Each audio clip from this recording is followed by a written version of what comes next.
I think it was pretty similar in nature to the issue that Ian brought up, but maybe I might even be like a few steps behind. I just don't feel like I have a good process for identifying inferences, and that I maybe don't allocate enough time. I mean, I spend roughly, I think, 3 minutes as well trying to come up with inferences, but I find myself moving quite slowly through questions sometimes, like having to diagram literally every answer option to try and get to find the answer to a question, which seems pretty ineffective. And so I often question whether I found all the right inferences. And so I just don't really have a good process, and I don't really know when to feel comfortable to like move on from my setup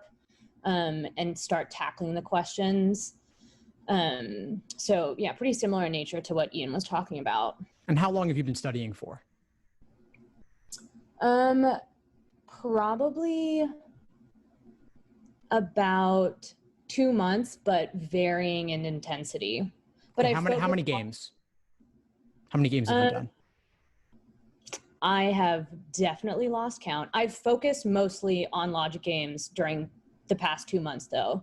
And now I'm doing a lot more like just general practice through Khan Academy.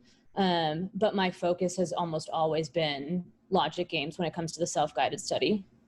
Okay, good. So you've used resources, and that's mostly more the theory. I mean, they have drills, they have examples. What about working out of the actual LSAT exams and just doing sections once you've gotten that foundation? Yeah, I've done a few sections as well, just like timed individual logic game sections. And I guess part of the problem is that I find myself performing better when I'm practicing versus when I'm taking the actual test. So part of me thinks that it's just like nerves and that I'm like very conscious of time. So I'm moving too quickly when I'm taking it under timed conditions. But even when I've tried to be like cognizant of that, when I'm actually taking a full practice test, I'm generally not doing as well as I did in like drills and under timed conditions. Okay, so there's accuracy, there's pacing, and there's endurance. That's one of the frameworks underlying my LSAT study plans, both inside the course and outside the course. And so it sounds like accuracy is good when it's individual sections or individual games, and it's outside of the context of a full timed exam. So part of this may just be getting used to the rhythm of the timing with sections, strict 35 minutes in that context, and then in the context of all the other stuff going on. So if you're saying full exams, I'm assuming that means reasoning and reading comp as well are in that mix. Is that correct? Yeah. And you said you've done a lot of work on games, but maybe not so much on the other stuff. Yeah. So in what way could doing a full exam with the other stuff mixed in, how could that impact your performance on everything?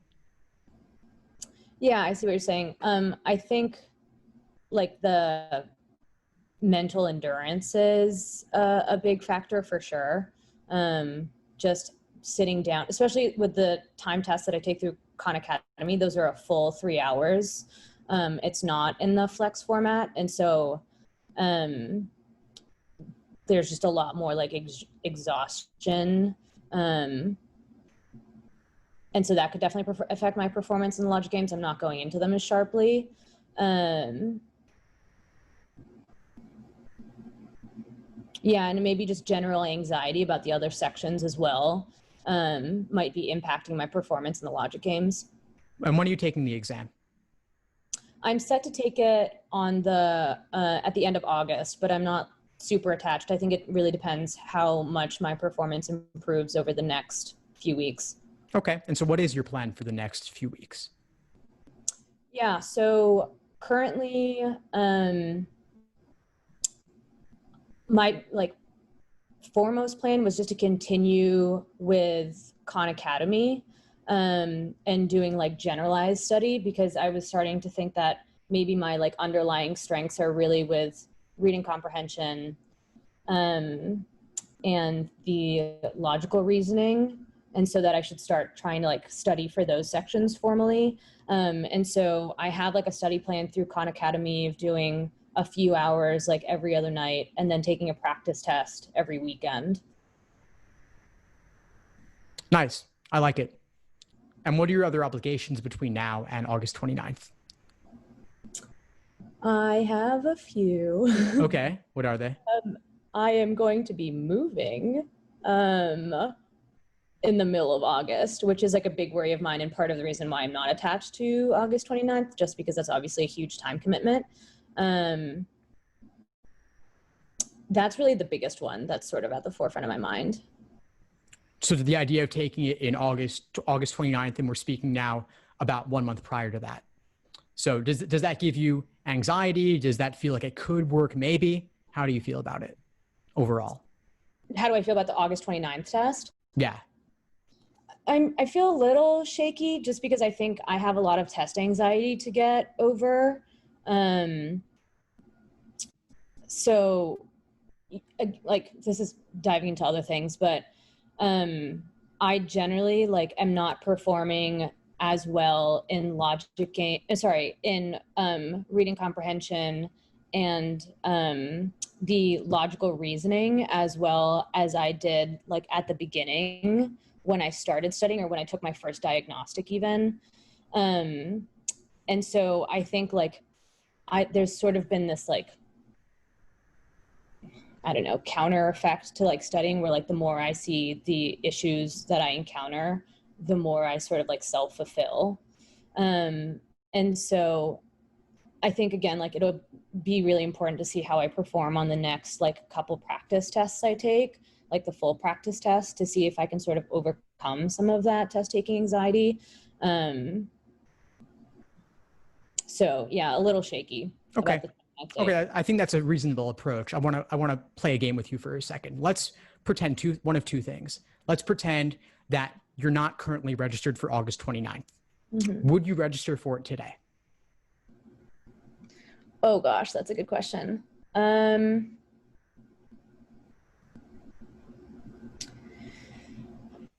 guess my first inclination is to say no. But if I want to apply this cycle, I think it's best to take the test in August and see what my score would look like, which I guess is why I would probably register anyways, even though I don't think it's like the best course of action, if that makes sense. Yeah, I hear that. And I'll give my answer on that in a moment, just from a practical perspective as to what I know about admissions. But before I do that, I want to play a different game with you. Let's pretend that the August 29th LSAT was canceled completely, not even a flex. It's just off the menu. The next available LSAT is October 3rd. How do you feel about that? Admissions considerations and timeline aside, I'll get to that in a moment. Okay. That would be great if I could just take it in August. Yeah. Do you mean August or do you mean October? Oh, sorry, I mean October. Okay. Well, I'll just jump in with a fact for a moment, which is that October is perfectly fine. You don't need to do August 29th. October 3rd is okay. Yes, all else being equal, applying marginally earlier is a tiny bit better.